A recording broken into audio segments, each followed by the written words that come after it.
नमस्ते मित्रों, जय श्री राम। आज हम जानेंगे हिंदी दुनिया की सबसे ज़्यादा बोली जाने वाली एवं सबसे उन्नत भाषा है जो विश्व भाषा बनने योग्य है। 14 सितंबर 1949 को संविधान सभा में एक मत में यह निर्णय लिया गया कि हिंदी ही भारत की राजभाषा होगी।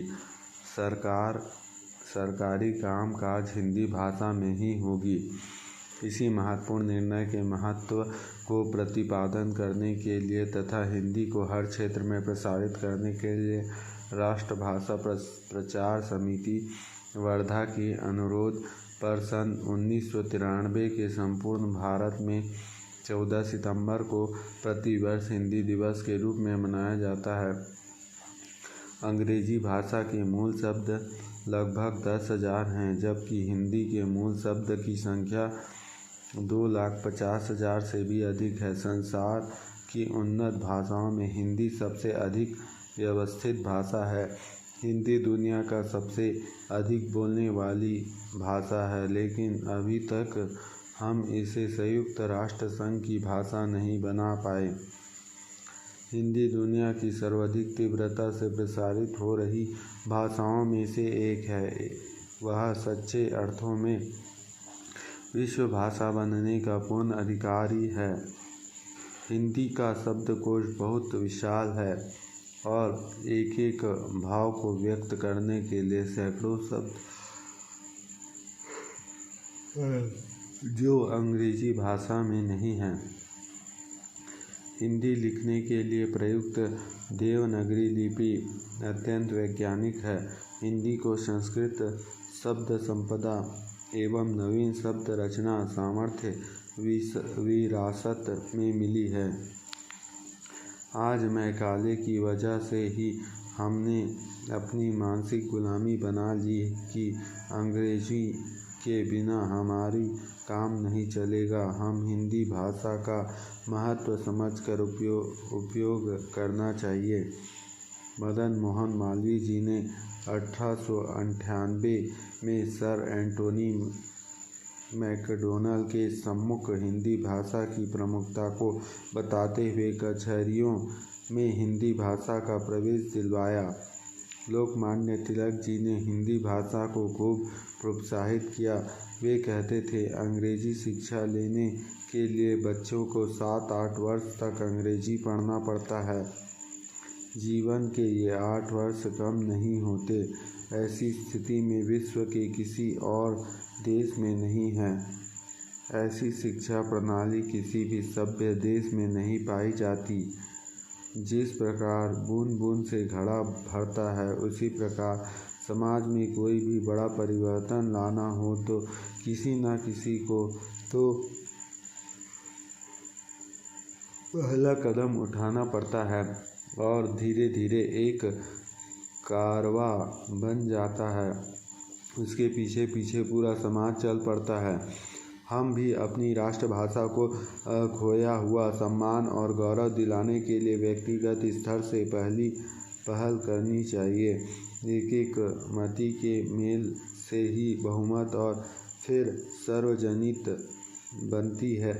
हमें अपने दैनिक जीवन में अंग्रेजी की तिलांजलि देकर विशुद्ध रूप से मातृभाषा अथवा हिंदी का प्रयोग करना चाहिए। राष्ट्रीय अभियानों, राष्ट्रीय नीतियों व अंतर्राष्ट्रीय आदान प्रदान हेतु अंग्रेजी नहीं, राष्ट्रभाषा हिंदी ही साधन बननी चाहिए।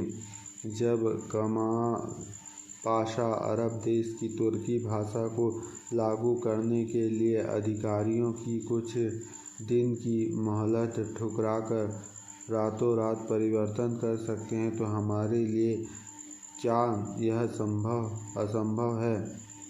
आज सारे संसार की आशा दृष्टि भारत पर टिकी है। हिंदी की संस्कृति केवल देशीय नहीं सर्वलौकिक है, क्योंकि अनेक राष्ट्र ऐसे हैं जिनकी भाषा हिंदी के उतनी करीब है जितनी भारत के अनेक राज्यों की भी नहीं है। इसलिए हिंदी की संस्कृति को विश्व को अपना अंशदान करता है। करना है।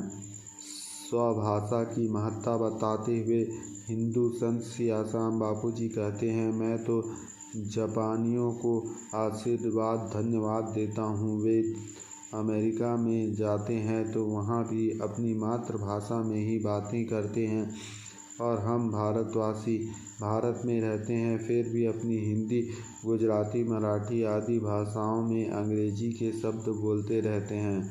आदत जो पड़ गई है। आज़ादी मिले 70 वर्ष से भी अधिक समय हो गया है। बाहरी गुलामी की जंजीर तो छूटी लेकिन भीतरी गुलामी, दिमागी गुलामी अभी तक नहीं छूटी।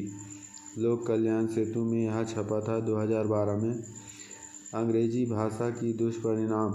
लॉर्ड मैकाले ने कहा था कि मैं यहाँ भारत की शिक्षा पद्धति में ऐसा कुछ संस्कार डाल जाता हूँ कि आने वाले वर्षों में भारतवासियों अपनी ही संस्कृति से घृणा करेंगे, मंदिरों में जाना पसंद नहीं करेंगे, माता पिता को प्रणाम करने में तौहीन महसूस करेंगे। वे शरीर से तो भारतीय होंगे लेकिन दिलो दिमाग से हमारे ही गुलाम होंगे। विदेशियों शासन के अनेक दोषों में देशों के नौजवानों पर डाला गया विदेशी भाषा के माध्यम से घातक बोझ इतिहास में एक सबसे बड़ा दोष माना जाएगा। इस माध्यम से राष्ट्र की शक्ति हर ली है, विद्यार्थियों की आयु घटा दी है, उन्हें आम जनता से दूर कर दिया है और शिक्षण को बिना कारण खर्चीला बना दिया है। अगर यह प्रक्रिया अब भी जारी रही तो वह राष्ट्र की आत्मा को नष्ट कर देगा। इसलिए शिक्षित भारतीय जितनी जल्दी विदेशी माध्यम से भयंकर वंशीकरण से बाहर निकल जाए उतना ही उनका और जनता का लाभ होगा। अपनी मातृभाषा की गरिमा की पहचाने, अपने बच्चे को कॉन्वेंट स्कूल में शिक्षा दिलाकर उनके विकास को अवरुद्ध न करें, उन्हें मातृभाषा गुरुकुल में पढ़ाने की स्वतंत्रता देकर उनके चहुमुखी विकास का सहभागी बने। राष्ट्रभाषा राष्ट्र का गौरव है, इससे अपनाना और इसकी अभिवृद्धि करना हमारा राष्ट्रीय कर्तव्य है। यह राष्ट्र की एकता और अखंडता की नींव है। आओ इसे सुदृढ़ बनाकर राष्ट्र रूपी भवन की सुरक्षा करें। जय श्री राम।